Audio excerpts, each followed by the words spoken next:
Welcome! In front of me I have Polar Ignite 2 and I'm gonna show you how to change the language on this watch.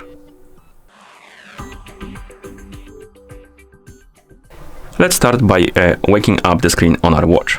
You can do it by pressing the side button or the back button right here. Once you wake up the screen, press the back button again to open the menu.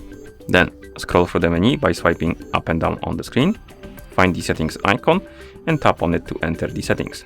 In settings, tap on general settings, then scroll down, find the language option and tap on it to enter.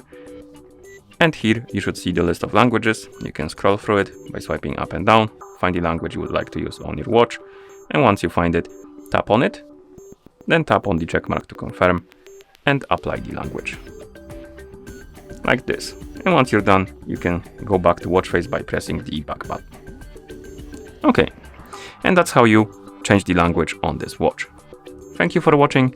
If you found this video helpful, please consider subscribing to our channel and leaving the like on the video.